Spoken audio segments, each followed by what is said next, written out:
we don't have a lot of time in this particular segment with you. It's our fault, not yours. But what are you hearing about franchise tags and how that relates to receivers and the availability of free agent receivers as it applies to the Patriots?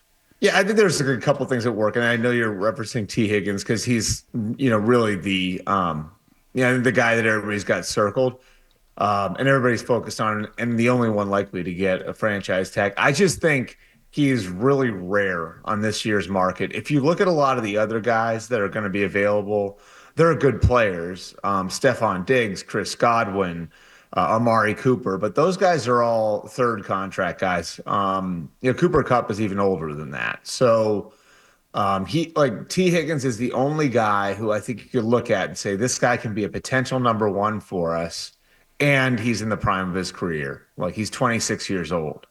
And that's why I think like taking the swing on Brandon Ayuk last summer made so much sense. As the cap goes up and more teams are willing to spend, it's becoming harder and harder to find guys like that. And I know everybody wants them to spend on the veteran market and make a big splash and everything else. The reality is the cap is going to be closer to $300 million this year. And you're looking at it, like most teams are going to be able to keep guys like this. Now, this is a special circumstance because there's two number one receivers on that team, basically, with him and Jamar Chase. So that might be why they'd let him go. But yeah, there's so much space right now. Joe Burrow's putting so much pressure on management there to get all of these guys signed. That I don't know. If you had asked me 4 or 5 months ago, I would have said there's no way they're gonna tag Higgins. But because Higgins is so unique to the market, there aren't a lot of guys like him that become available now. And because, the top of the market is so far above what the franchise tag number is going to be for Higgins, which is around 26 million.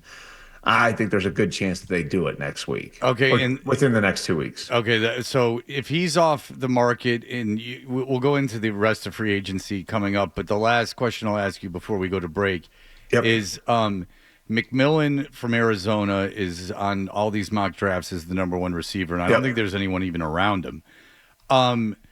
We had a guy on yesterday from CBS. Unless you count Hunter, which Travis Hunter, but however you want to count him, but yeah. But you're hearing Travis Hunter is gonna be an elite corner, right? He was listed as a cornerback for the combine. Yeah. So there's a reason behind that, guys. That's sort of interesting. If you want me to explain, that. All right, go ahead and do that, and we'll get into McMillan next. Yeah, okay, yeah. So really quick, what happened with Travis Hunter is his people and the combine people talked about it.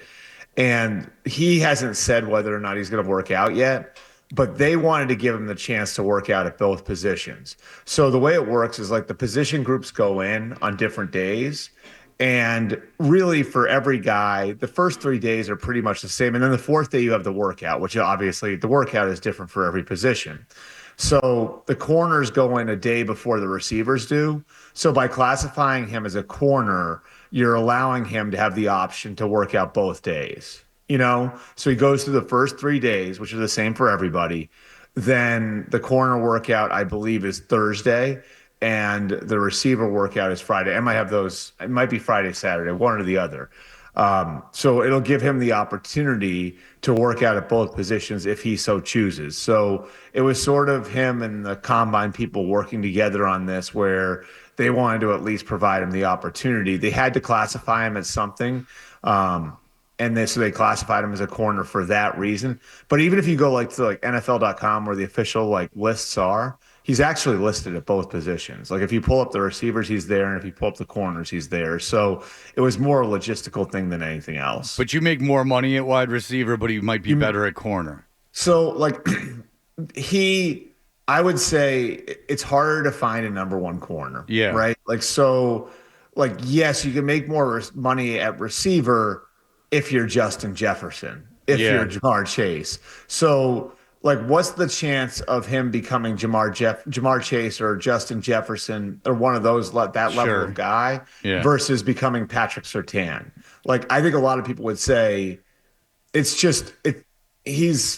harder to find a guy like Patrick Surtain than it is to find a really good receiver. And if he's not a great receiver, if he's not a truly elite receiver, then he might wind up making more as a corner. Yeah, and you've said this before, is that a lot, if you look at all these like guys that played in the NFL, they're pushing their kids to play corner because of because there's more like, it's like the 6'1", 190-pound guy, which is like basically what Travis Hunter is, right?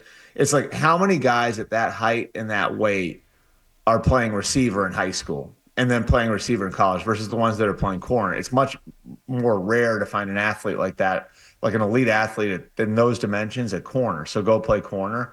Like, that's the idea. Here's the other thing about it is it's much easier for a coach to have a guy playing full-time defense and have packages on offense than the other way around. It's just, you have to incorporate a guy in the defense. And like, I would say this too, that's how they did it at Colorado. People don't really know this, but at Colorado, he was practicing and doing a lot of his meeting work on defense. And then offensively, he played full-time, but they were like signaling routes in from the sideline for him because he couldn't, obviously you can't be full-time from Monday through Friday at both positions. If you like that clip, and how could you not? Check out more videos from Toucher and Hardy here. Point slightly up and to the left.